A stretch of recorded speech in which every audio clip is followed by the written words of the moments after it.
Shalom peuple de Dieu, j'espère que vous allez bien. Moi je vais très bien grâce à Dieu. Voilà, je viens encore une seconde fois devant vos écrans, devant vos tablettes et devant vos familles pour vous parler encore de la part du Seigneur.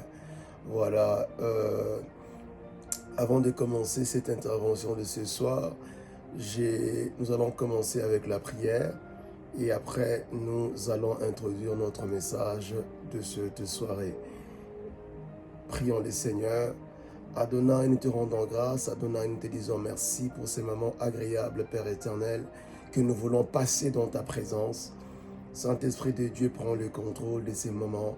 Nous prions que les anges de l'Éternel puissent régner au travers de ces moments, que la gloire de Dieu soit manifeste, que le Saint-Esprit de Dieu, c'est lui qui nous révèle la parole, c'est lui qui nous confirme la parole, c'est lui qui est notre boussole, nous éclaire encore en cette soirée dans le nom de Jésus.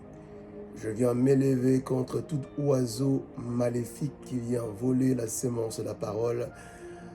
Je viens le chasser loin de nous au nom puissant de Jésus. Adonai, glorifie-toi au travers de ces moments. Laisse quelqu'un qui va écouter ces messages, Adonai, qu'il soit éclairé. Là où il n'y avait pas la vie, Père, ta parole donne la vie, que ta parole puisse donner la vie. Et laisse que là où quelqu'un était malade, retrouve la guérison. Là où quelqu'un était rempli de problèmes, Adonai, que cette parole ramène la solution. Quelqu'un qui était habité, Père éternel, de démons, des esprits, Papa, que ces esprits, rien qu'en écoutant ta parole ce soir, que ces esprits soient déstabilisés, détruits et anéantis au nom puissant de Jésus. Laisse que ton esprit puisse régner en ces lieux au travers de ces moments. Au nom puissant et merveilleux de notre Seigneur Jésus, j'ai prié et j'ai dit Amen. Amen. Soyez tous bénis dans le nom puissant de Jésus. Voilà, c'est moi votre humble serviteur, l'évangéliste Joseph Rodrigue Yalala. Je suis visionnaire de la mission internationale évangélique Buisson Ardent, MIEBA en sigle, et je suis ici au Canada, à Montréal, là où je suis en train d'enregistrer vos émissions. Avant de commencer avec notre mission d'aujourd'hui, rassure-toi de vous abonner massivement et aussi de liker notre émission d'aujourd'hui. Et mettez un like, mettez un j'aime à cette émission. Le Saint-Esprit de Dieu va te visiter dans le nom puissant de Jésus-Christ de Nazareth. Voilà, bien-aimé, par la grâce de Dieu, le Saint-Esprit nous a mis à cœur de te parler personnellement de l'amour d'un père.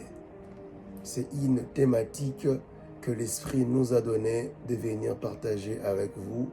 Nous allons aussi parler du brisement. Et le Saint-Esprit de Dieu va vraiment nous éclairer. Bien-aimé, la Bible déclare dans le livre de Psaume, Psaume 34, verset 19. Nous allons ouvrir la Bible dans les Psaumes 34, le verset 19.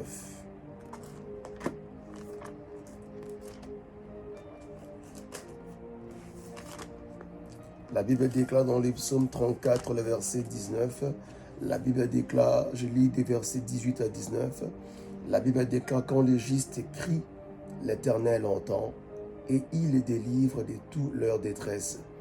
Verset 19, l'Éternel est près de ceux qui ont le cœur brisé et il sauve ceux qui ont l'esprit dans l'abattement.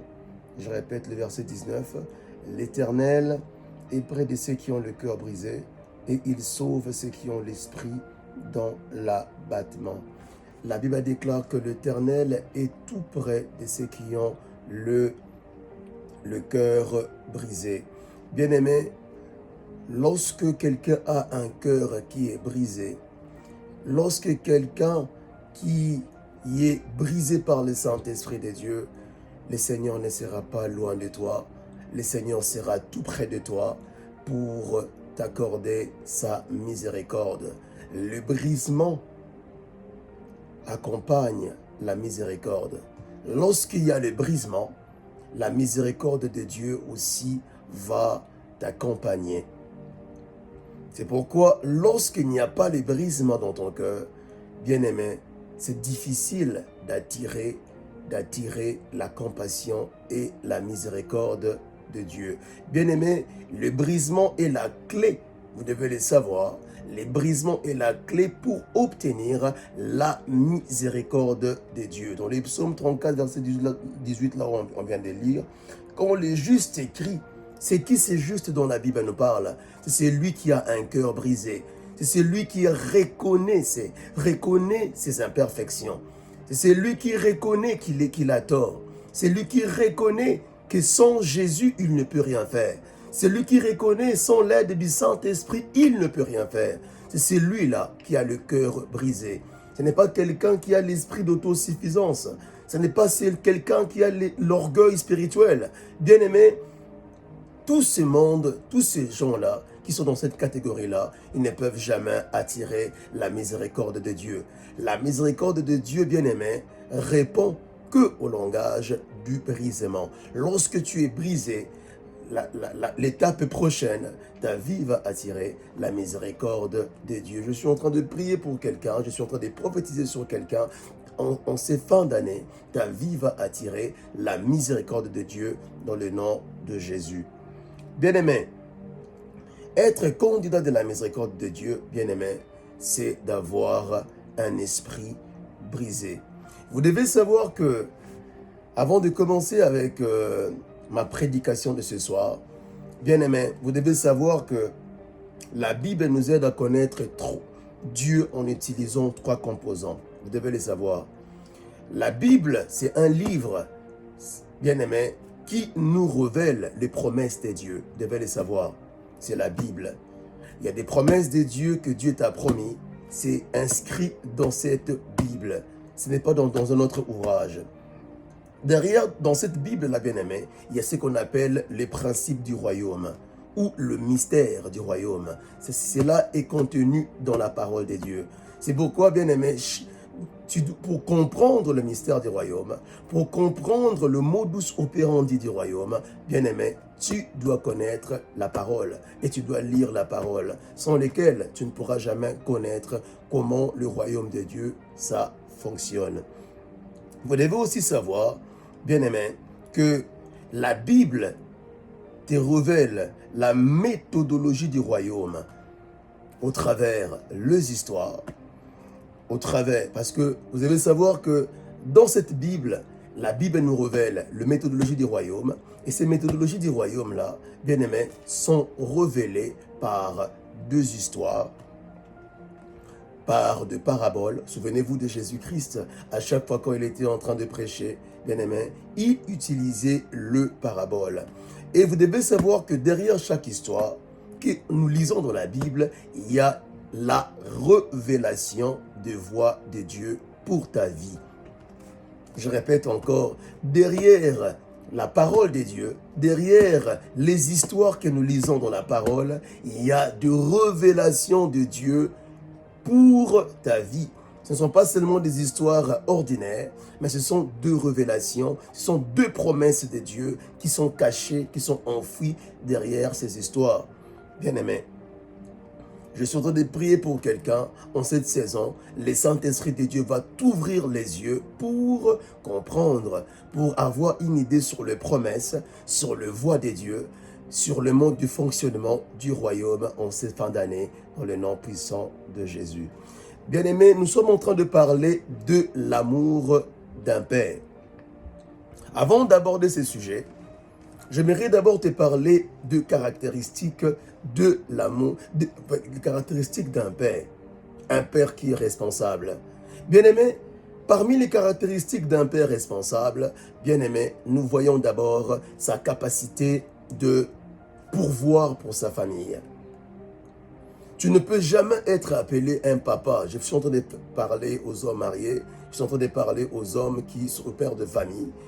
ou soit au père spirituel, tu es berger dans une église, on reconnaît la capacité d'un berger ou la capacité d'un père qui est responsable par sa capacité de pourvoir pour sa famille. Lorsque un père n'arrive pas à pourvoir le butin ou le manger pour sa famille, il n'est pas un père responsable. Et nous le voyons dans la vie de notre Seigneur Jésus-Christ. Il était un père responsable. C'est pourquoi la Bible déclare qu'il est appelé le pourvoyeur. Jéhovah Jireh, il est le pourvoyeur. C'est ça qui mesure sa capacité, bien-aimé, de père, parce qu'il pourvoit à tous nos besoins selon sa richesse en gloire. La deuxième capacité qui démontre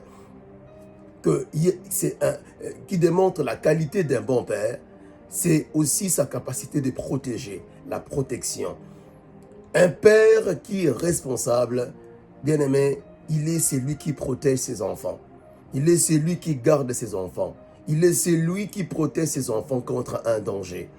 C'est ça qui démontre qu'un père est responsable. Nous les voyons dans la vie de notre Seigneur Jésus-Christ. Il est un père responsable parce qu'il nous protège la nuit et les jours contre les dangers, contre les combats spirituels, contre les combats visibles et invisibles. L'Éternel est en train de te protéger. Il est toujours fidèle, que ce soit la journée, pendant que tu sors. La Bible déclare qu'il préservera ton départ et ton arrivée. Il est toujours là pour te préserver, ton départ et ton arrivée. Bien-aimé, tout ça, ça démontre la capacité de notre Dieu. Il est responsable. Et la troisième qualité d'un père qui est responsable, c'est sa capacité, bien-aimé, de combattre pour ses enfants. Combattre pour ses enfants ou défendre ses enfants. Dieu nous défend et Dieu combat pour nous. Et la cinquième capacité, c'est un bon mentor. Un papa, un père qui est responsable, c'est un vrai mentor pour ses enfants. Le fait qu'il est mentor lui donne la capacité aussi de léguer un héritage dans l'éducation de ses enfants. Il lègue un héritage, il lègue une éducation. Et quand le père n'est pas là, on a la facilité d'identifier le père au travers de ses enfants. Pourquoi? Parce qu'il a été un bon coach, un bon mentor pour ses enfants. Et toutes ces caractéristiques que je viens de vous citer, un père qui est un bon protecteur, un défenseur et un bon coach, toutes ces caractéristiques que je viens de vous citer tout à l'heure démontrent la capacité d'un père qui est responsable. Et toutes ces capacités, nous le verrons dans la vie de notre Seigneur Jésus-Christ de Nazareth. Bien-aimés, aujourd'hui, je suis en train de parler de ce qu'on appelle l'amour d'un père. Je suis en train de prier pour quelqu'un, que le Saint-Esprit de Dieu te donne la révélation, t'ouvre les yeux pour comprendre ces mystères dans le nom de Jésus. Nous allons commencer, bien-aimés, à lire notre histoire dans le livre de Luc 15, le verset 11. Luc 15, le verset 11.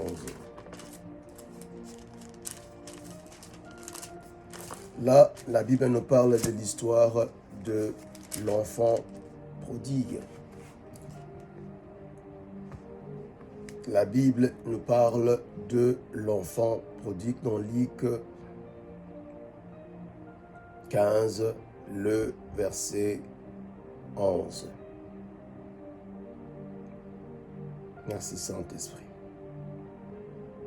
Merci Saint-Esprit. Kalebra kayalaba. Lebreke yalaba. Lepar yalaba. Leta lebroko sete. Dans le livre de Luc 15, le verset 11, vous serez d'accord avec moi, la Bible nous parle de l'histoire de l'enfant prodigue. L'enfant prodigue, il vivait bien dans sa famille et du coup, il a pris la résolution de quitter son père et pour aller vivre ailleurs, mener sa propre vie. Il voulait devenir indépendant, se déconnecter de sa source. Je me pose la question, mais il était bien dans sa famille. Son père lui donnait tout ce dont il avait besoin. Mais pourquoi il a quitté son père pour aller vivre ailleurs? Il est allé voir son père, il a pris sa part d'héritage et pour aller vivre sa vie. Et là, j'aime l'attitude du père. Le père ne lui avait pas posé beaucoup de questions. Il lui a donné sa part d'héritage. Il est parti. Lorsqu'il est arrivé là où il est parti, la Bible déclare que tout son argent, il l'avait utilisé avec des prostituées. Il avait utilisé tous ses moyens avec de prostituées à gauche, à droite. Et en fin de compte, il s'est retrouvé qu'il n'avait plus rien entre les mains. Il s'est même un enfant d'un riche, un enfant où son père était un homme respectable, un homme de qualité. Il était le fils d'un homme riche qui s'est vraiment rabaissé si bas. Il a commencé à manger la nourriture du cochon. Et lorsqu'il a commencé à manger la nourriture des cochons, le monsieur, il s'est résolu en lui-même. On va lire la parole dans Luc 15, le verset 11. Luc 15, verset 11, j'ai lu la parole. Nous rendons grâce à Dieu. Il dit encore, un homme avait 2 fils. Le plus jeune dit à son père, mon père, donne-moi la part de bien qui doit me revenir. Et le père le partagea son bien. Peu de jours après, le plus jeune fils, ayant tout ramassé, est parti pour un pays éloigné, où il dissipa son bien en vivant dans la débauche. Lorsqu'il y tout dépensait, une grande famine survint dans ce pays et il commença à s'y trouver dans le besoin. Je m'arrête là. Je vais commencer à expliquer au fur et à mesure pour vous donner la révélation du Saint-Esprit. Vous devez savoir, bien-aimé, que par rapport au fils prodigue, bien-aimé, tout le résultat qu'il avait, bien-aimé, était accrédité par sa connexion avec le Père. Tout le résultat qu'il avait, s'il était devenu riche, s'il était noble, c'est parce qu'il était attaché à son Père. Le diable savait que la force de cet homme-là était attachée, était liée, bien-aimé, à sa relation avec son Père. De la même manière que j'aimerais dire à quelqu'un, ton attachement envers Dieu, ta relation avec Dieu, bien-aimé, c'est ça qui va te donner la richesse, c'est ça qui va te donner la gloire, c'est ça qui va te donner l'influence. C'est la même chose avec le fils prodigue. Il avait une bonne relation avec son père, il vivait dans la maison de son père, tout était correct, mais lorsqu'il s'est éloigné de son père, lorsqu'il est allé loin de son père, c'est là que la calamité a commencé à se manifester dans sa vie. La première décision qu'il avait prise en dehors de l'influence de son père l'a conduit dans le trouble.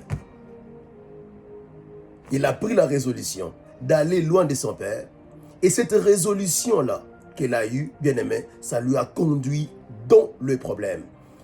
La résolution qu'il a eue, ça lui a ramené, ça a ouvert les portes au diable d'avoir un accès légal dans sa vie. C'est lorsque tu te déconnectes de la source, lorsque tu te déconnectes de Abba, ta source, ton défenseur, ton protecteur, bien-aimé, ta vie deviendra une proie facile entre les mains du diable. La plupart d'entre nous, nous avons beaucoup de problèmes, nous avons beaucoup de combats. Tous les combats-là arrivent dans nos vies, les limitations arrivent dans nos vies, c'est lorsqu'on se déconnecte de Dieu. Le diable va s'inviter automatiquement et ta vie deviendra une proie facile entre les mains du diable. Vous allez remarquer aussi dans la vie de Lot et Abraham, Lot qui était le neveu d'Abraham, souvenez-vous, son élévation l'élévation de Lot était attachée à Abraham. Lorsqu'il était avec Abraham, il était devenu encore plus prospère. Il était devenu plus riche.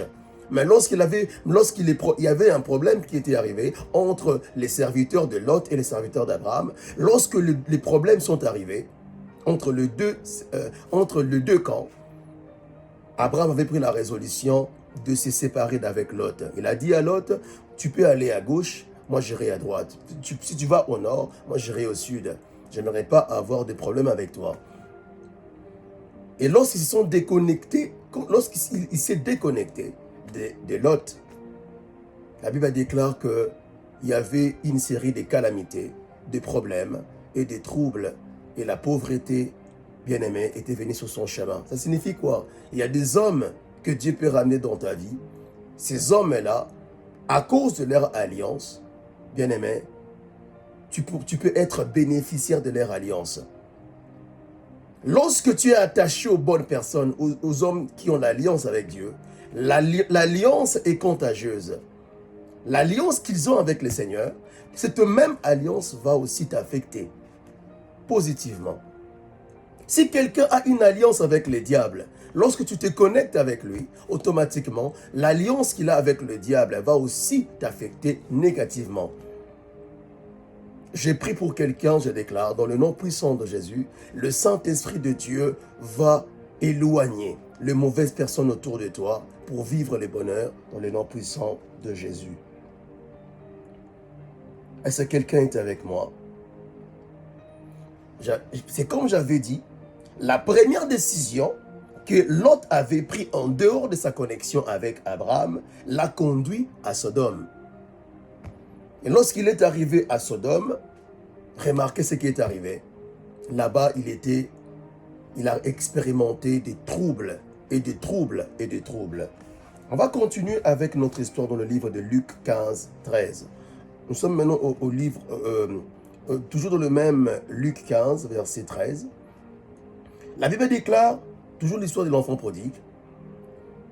Le plus jeune dit à son père, « Mon père, donne-moi la part de bien qui doit me revenir. » Et le père le partagea son bien.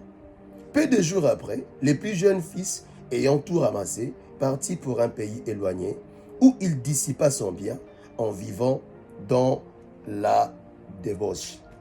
Bien aimé, ça c'est une révélation puissante. C'est que Dieu a placé dans la vie d'un homme. La Bible déclare que, si vous lisez un peu loin, je crois, voilà, dans le verset 14, lorsqu'il eut tout dépensé, une grande famine survint dans ce pays, et il commença à se trouver dans le besoin. Qui avait provoqué la famine? Qui avait provoqué la famine, bien-aimé? Qui maîtrise le temps et les circonstances? Qui maîtrise les éléments? C'est Dieu. La famine était arrivée, la famine survint dans le pays, et il commença à se trouver dans le besoin.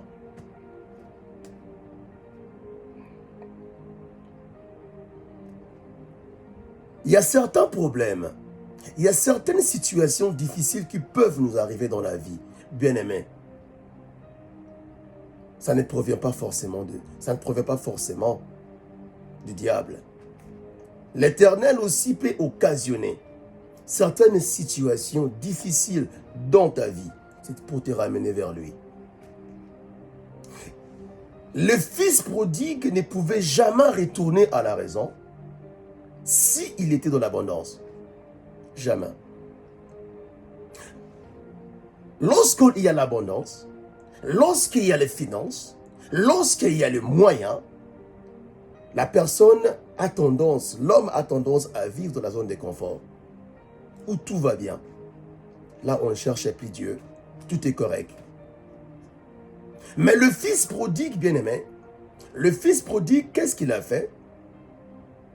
Lorsque la famine est arrivée, il a pris la conscience. Ce n'était pas le Saint-Esprit qui l'avait évangélisé.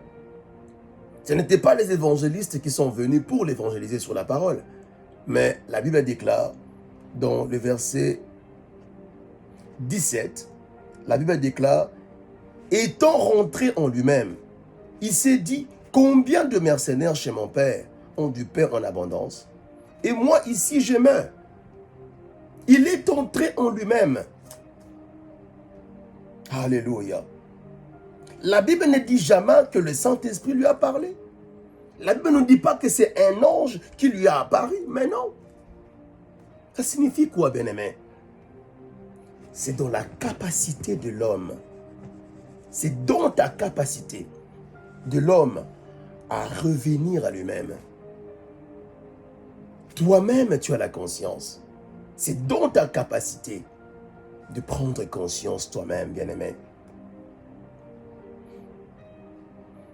Tu ne peux pas t'aider toi-même. Ça, c'est vrai. Tu ne peux pas t'aider toi-même. Mais tu as la capacité, Dieu t'a donné la capacité, bien-aimé, de revenir à la raison. Ça, c'est la capacité que Dieu te donne. Dieu te donne la capacité de prendre conscience et te donne la capacité de réaliser que tu as besoin de secours. C'est ça les brisements. Les brisements, c'est quoi? Les brisements, c'est la prise de conscience. Le brisement, c'est quoi? C'est la capacité de reconnaître que tu as besoin de Dieu. C'est la capacité de reconnaître que tu as besoin de retourner à la source. C'est la capacité de reconnaître, bien-aimé, que tu as besoin d'être secouru. C'est ça les brisements, bien-aimé.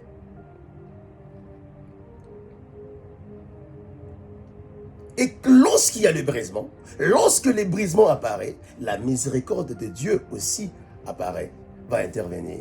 Oh, je suis en train de prier pour quelqu'un. Que le Saint-Esprit t'accorde la grâce du brisement. Et cette grâce va libérer la miséricorde de Dieu sur ta vie au nom puissant de Jésus. Le verset 17, là où j'ai lu. Étant rentré en lui-même, il s'est dit combien de mercenaires chez mon père ont du pain en abondance et moi ici je meurs de faim. Bien-aimé, tu peux voir parfois la faim. Tu peux voir comme je l'ai écrit, tu peux voir parfois la faim. Peut-être une bénédiction pour toi.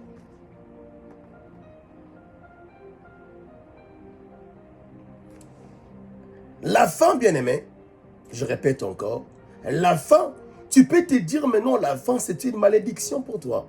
Pourquoi j'ai faim? Peut-être que c'est une malédiction pour toi, mais non.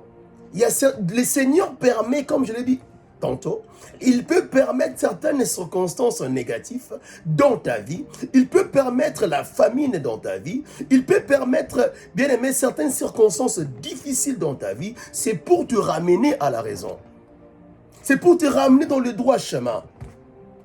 Tu ne peux jamais revenir à la raison au milieu de l'abondance. Ce que je t'ai dit. Lorsqu'il y a l'abondance, la personne, l'individu, il va toujours rester dans le mal. Il va toujours rester dans ces mauvaises voies. Que le Saint-Esprit de Dieu nous aide dans le nom de Jésus. Et la Bible nous dit, il est revenu en lui-même. Le verset 18, il dit, je me lèverai, j'irai vers mon Père, et je lui dirai, mon Père, j'ai péché contre le ciel et contre toi.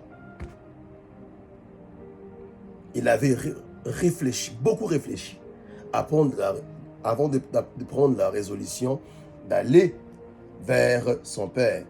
Il dit, je péchais contre le ciel, je péchais contre toi, et je ne suis plus digne d'être appelé ton fils. Traite-moi comme un de tes ouvriers. Bien-aimé, c'est ça les brisements. Il a reconnu ses insuffisances. Il a pris la résolution, ce n'était pas le Saint-Esprit, mais il est entré en lui-même. Il est revenu à la raison. Mais pourquoi je souffre ici? Je dois retourner vers mon Père. Je lui demanderai pardon. Et je ne suis plus digne d'être appelé son fils. mais qu'il me traite comme un de ses ouvriers. Il a pris la résolution, il est retourné vers son père et écoutons ce qui s'est passé à la suite. C'est ça le brisement, bien-aimé.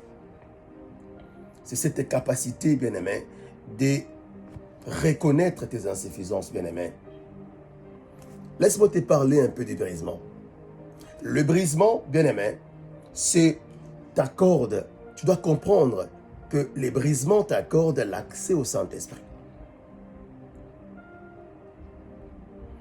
Le brisement t'accorde le libre accès au Saint-Esprit dans tous les domaines de ta vie. Le brisement permet au Saint-Esprit de prendre le contrôle total de ta destinée. C'est quoi les brisements? Les brisements, c'est lorsque tu te soumets totalement au Saint-Esprit. C'est lorsque tu te vides. C'est lorsque tu te dépouilles toi-même pour permettre au Saint-Esprit de prendre le contrôle total. C'est ça les brisements, bien-aimés. Le brisement, c'est quoi? C'est quand tu te soumets, ta volonté, ton esprit est soumis à Christ. C'est ça les brisements, bien-aimés. Les brisements, c'est se dépouiller de l'orgueil. Te débarrasser de l'orgueil. C'est ça, ces sentiments d'autosuffisance. C'est ça les brisements. Les brisements, c'est lorsque tu es dans la joie et tu acceptes tes imperfections. Tu acceptes tes fautes. Ou soit tu acceptes de faire certaines restitutions. Si le Saint-Esprit te donne la permission. C'est ça les brisements, bien-aimés. Les brisements, c'est quoi? C'est lorsque quelqu'un est calme, même lorsqu'on vient te provoquer. Quelqu'un peut te provoquer. Quelqu'un peut tenter de se quereller avec toi. Mais qu'est-ce que les brisements obligent? Les brisements obligent les calmes. Même si tu me provoques, tu gardes silence. C'est les brisements. Les brisements te l'obligent, bien-aimé. Un homme qui est brisé, au milieu des provocations, il ne parle pas. Parce qu'il sait qu'il a son défenseur. Il sait qu'il a son Dieu qui va le défendre. Il dit, vous garderez silence et moi, je combattrai pour vous. C'est ça les brisements. C'est quoi les brisements, bien-aimés? C'est de permettre à Dieu de prendre place et de conduire ta vie. C'est ça les brisements, bien-aimés. Excusez-moi. Les brisements, c'est quoi? C'est lorsque tu te prives. C'est un reniement de soi. Tu te renies. C'est ça les brisements, bien-aimés. C'est lorsque tu viens, tu te prives et tu viens déposer ta vie comme un sacrifice dans l'autel des dieux. Tu déposes ta vie. Tu ne trouves plus le goût et la passion aux choses mondaines. Les brisements, c'est quoi? C'est une mort sur de la chair.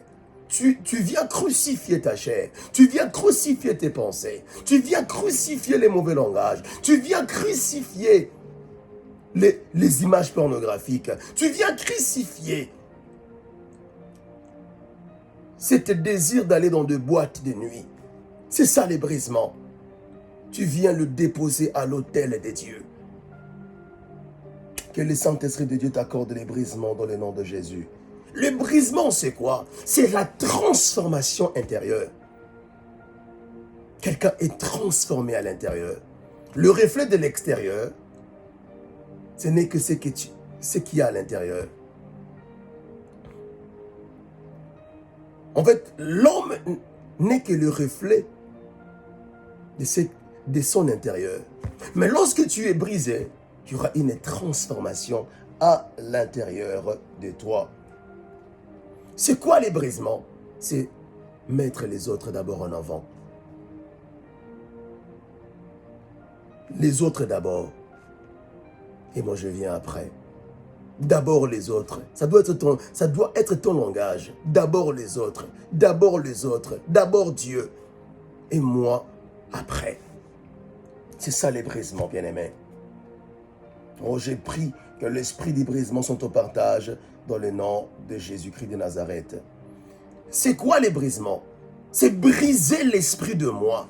L'ego, moi. Tout est centré sur toi.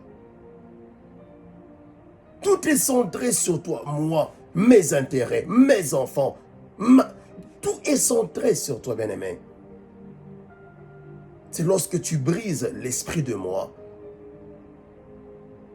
C'est lorsque tu brises la force de moi qui combat ton âme. Lorsque cet esprit-là est dans ta vie, ça t'empêchera d'aider les autres. Que le Saint-Esprit de Dieu nous délivre dans le nom de Jésus. La Bible déclare, ceux qui marchent selon la chair, selon l'esprit, n'accompliront pas les désirs de la chair. Marche dans les brisements. Lorsque tu marches dans les brisements, bien-aimé, tu n'accompliras jamais les désirs de la chair.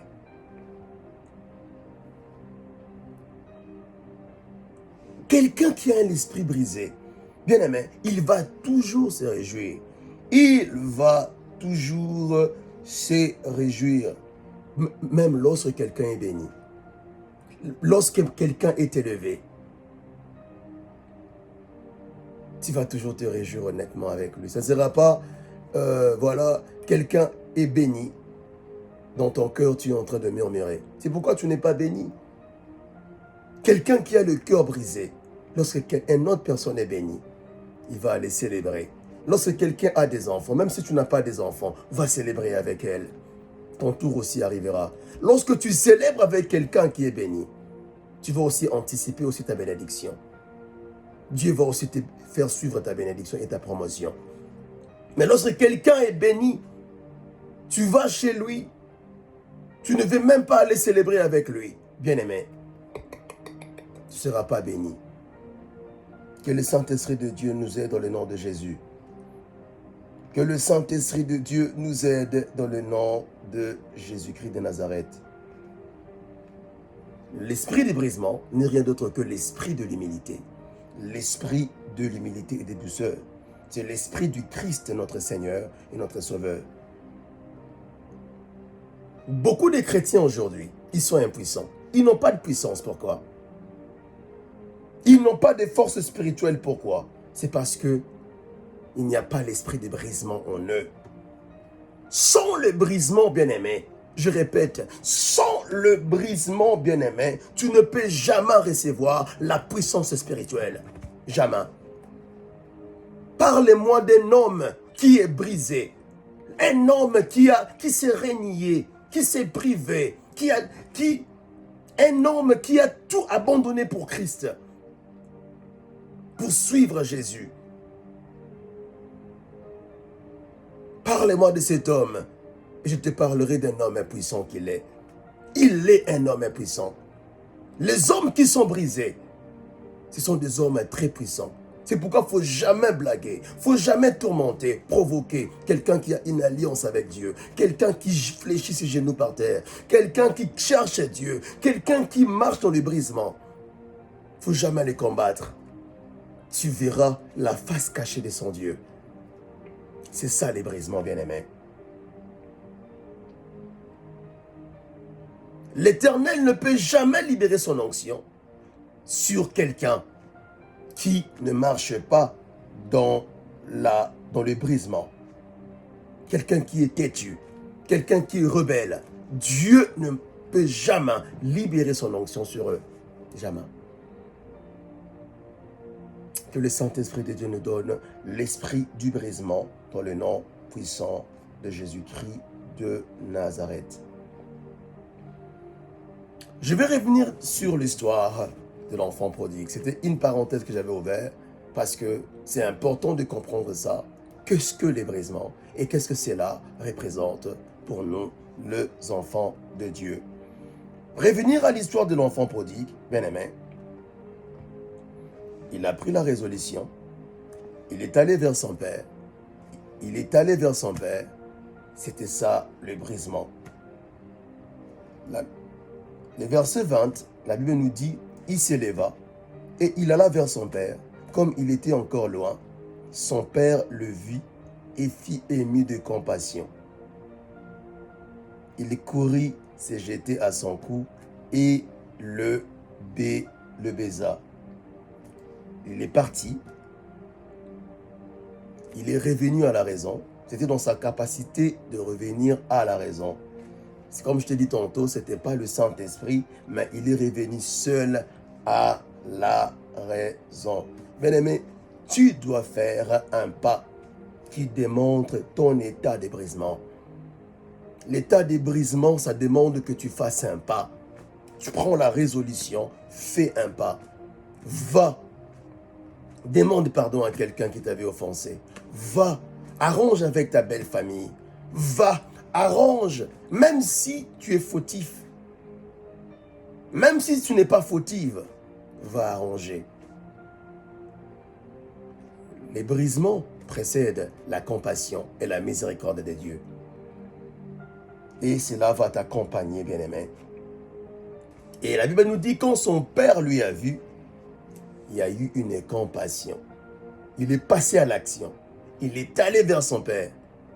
Et lorsque son père lui a vu, il y avait eu une compassion.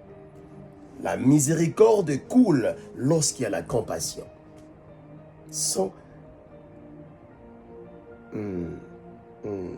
La miséricorde coule lorsqu'il y a la compassion. Il a dit à son père, traite-moi comme un de tes ouvriers. Je ne mérite plus d'être appelé ton fils. Traite-moi comme un de tes ouvriers. Je ne mérite plus d'être appelé ton fils. C'est ça les brisements.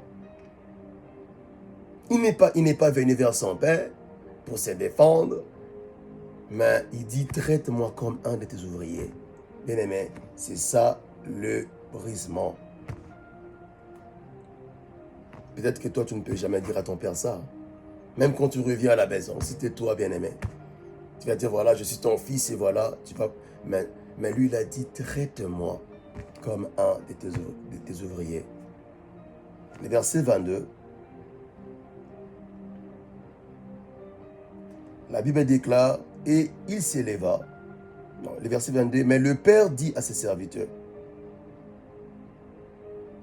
Le père dit à ses serviteurs, apportez vite la plus belle, pardon, un instant, la plus belle robe, et l'on revêtait, mettez-lui un anneau au doigt et des souliers aux pieds. Vous voyez, ça c'est le brisement.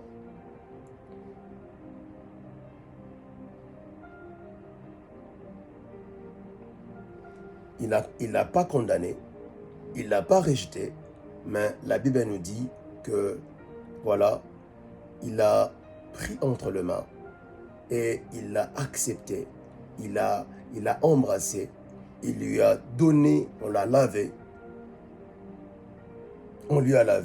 bien aimé. Dans le même Luc 15, verset 24, il dit, car mon fils...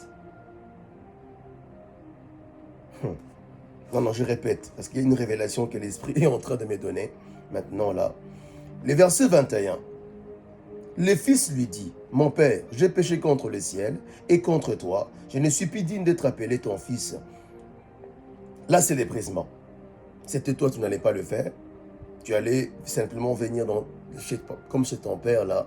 Tu vas venir et tu vas t'installer et tu vas faire tout ce que tu veux. Mais lui, il a pris la résolution de dire à son père de l'appeler, de le traiter comme un de ses serviteurs. Le verset 22 dit, mais le père dit à ses serviteurs, apportez vite la plus belle robe. La robe, ça signifie quoi? La robe, c'est le symbole de la gloire. Lorsque tu reviens vers Dieu, bien-aimé, le Seigneur va restaurer la gloire qui l'ennemi avait volée loin de toi. L'Éternel va restaurer la gloire. Parce que lorsque tu quittes Dieu, tu te déconnectes. l'ennemi aussi vient éteindre la lumière, l'éclat de ta gloire. Lorsque tu te déconnectes de Dieu, la gloire va partir. Tu vas opérer avec l'esprit d'Ichabod dans ta vie. Parce qu'il y a beaucoup de gens qui opèrent avec l'esprit d'Ichabod. La gloire de Dieu est bannie. Pourquoi? Parce qu'ils sont déconnectés de Dieu. C'est lorsque tu quittes Dieu, il y a une gloire qu'il a libérée sur toi. Lorsque tu les quittes, lorsque tu pars loin de lui, la gloire sera bannie. Tu seras rempli de ténèbres. Tu peux avoir beaucoup de talent, tu peux avoir beaucoup de potentiel, mais malheureusement, rien ne pourra fonctionner. Pourquoi? Parce que la gloire qui devait te faire briller, faire de toi un homme d'impact, un homme de gloire, cette gloire-là, bien-aimé, partira. Mais quand tu reviens vers Dieu, il va d'abord commencer à te laver. Il te lave de tous tes péchés, de toutes tes iniquités. Il ne va pas te condamner. Il va maintenant te donner un nouveau vêtement, une nouvelle gloire sera attachée à ta vie. Il a dit, apportez vite la plus belle robe, la gloire qui sera restaurée, et mettez-lui un anneau au doigt. L'anneau, c'est quoi? C'est le symbole de l'autorité. Lorsque tu quittes Dieu, tu marches loin de la présence de Dieu, tu perds aussi ton autorité. Tu peux commander aux serpents, tu peux commander aux scorpions, aux démons. Ils iront nulle part. Ils ne fuiront pas loin de toi. Mais lorsque tu reviens à Christ, en Christ, pardon, il va restaurer l'autorité que Dieu a donnée à chaque enfant de Dieu. Il y a une autorité. Il a dit dans sa parole, je vous donne le pouvoir de marcher sur les serpents, sur les scorpions et sur toutes les puissances de l'ennemi et rien ne pourra vous nuire. L'autorité, bien-aimée, il va le restaurer dans ta vie. Et tu vas mener une vie de domination. Le verset, toujours le même verset, il dit, mettez-lui un anneau au doigt et les souliers aux pieds. Les souliers qui est le symbole de la paix et le symbole de l'évangile. Le Seigneur va restaurer, il va oindre ta langue pour libérer l'évangile de paix. C'est lorsque tu viens dans la présence de Dieu, tu te connectes à Dieu, tu vas mener une vie de paix et tu vas commencer à prêcher la paix dans ta famille et partout autour de toi. Le verset 23 dit, amenez le veau gras et tuez-le, mangeons et réjouissons-nous. Car mon fils que voici était mort, il est revenu à la vie. Mais comment le père savait qu'il était mort? Parce qu'à cette époque-là, il n'y avait pas de téléphone, il n'y avait pas de moyens de communication. Son fils est parti, il est parti, mais comment il savait qu'il est mort? La révélation derrière ça, j'aimerais dire à quelqu'un, lorsque tu quittes Dieu, tu te déconnectes de Dieu, c'est là est une mort spirituelle. Il y a beaucoup de gens qui sont morts spirituellement. Vous le voyez, il est bien vêtu, il est dans la richesse, mais Dieu n'est pas là. Il y a un vide dedans d'eux. Il y a un vide à l'intérieur d'eux. Lorsque tu es loin de Dieu, tu es mort spirituellement. Tu peux avoir des millions, mais les millions que tu as ne peuvent jamais te procurer les bonheurs que Jésus peut te donner. Tu peux avoir l'or et l'argent, mais ça ne peut jamais remplacer Dieu. Lorsque tu quittes Dieu, lorsque tu es loin de Dieu, bien-aimé, malheureusement, il y aura un vide en toi. Tu vas les sentir. Mais lorsque tu reviens à Dieu, lorsque tu reviens vers le Seigneur, il va te donner une vie nouvelle. Une nouvelle gloire. Il dit, mon fils qui était mort, il est revenu à la vie. Qui était perdu, il est retrouvé. Et ils commencèrent à se réjouir. Bien-aimés, je répète encore, par rapport à ce que j'ai écrit, il dit, mon fils qui était mort, la mort que la Bible nous parle, mais qui l'avait tué? Mais il dit, mon fils est retourné vivant. Cela signifie quoi? Tu n'as pas besoin de mourir pour être appelé un mort. Il y a une condition qui te qualifie d'un mort tant que tu es vivant. Je répète, il y a une condition qui te qualifie d'un mort bien que tu es vivant. L'enfant prodigue était dans son état de mort. Il était mort parce qu'il était parti loin de son père. Qu'est-ce qui entraînait la mort spirituelle dans sa vie? Bien-aimé, c'était sa séparation avec Dieu. Il a quitté Dieu. Bien-aimé, pour Dieu, la mort n'est pas seulement cesser de vivre, non.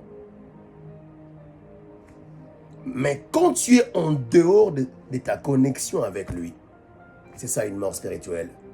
Lorsque tu es en dehors de ta connexion avec Abba, Abba c'est quoi? La source, ton défenseur, ton soutien, ton protecteur. Quand tu es séparé de lui, bien-aimé, sache que tu es mort spirituellement. Tu es mort spirituellement. Il dit, mon fils qui était mort, quelle mort? C'était la mort spirituelle. Qu'est-ce qui lui a donné la vie? C'était sa connexion. Sa connexion. Il était perdu. Maintenant, il a été trouvé. J'ai prié pour quelqu'un. Ça sera ton témoignage aujourd'hui dans le nom puissant de Jésus-Christ. Le verset 29. Là maintenant, il y a son fils qui a maintenant appris que, il y a l'autre fils, le né, qui a appris que son jeune frère est retourné à la maison. Il s'est mis en colère. Et il s'est mis en colère et ne voulut pas entrer. Son père sortit et les pria d'entrer. Mais il répondit à son père, voici il y a tant d'années que je te sers, sans avoir jamais transgressé tes ordres. Et jamais tu ne m'as donné un chevreau pour que je me réjouisse avec mes amis. Vous voyez, là c'est quelqu'un qui a l'esprit d'orgueil. Il dit, j'étais tout près de toi, tous ces temps-là. Tu ne m'as jamais honoré comme ça. Tu ne m'as jamais honoré comme tu as honoré ton fils. C'est lui qui était parti, qui avait tout pris, tous ses biens. Vous voyez, ça c'est l'orgueil. Bien-aimé, tu peux être tout prêt pour obtenir miséricorde. L'erreur qu'il a commise, bien-aimé, les grands frères, regarde son erreur. Il a dit, je t'ai servi. Jamais transgressé. Il dit, je t'ai servi. Et je ne t'ai jamais transgressé.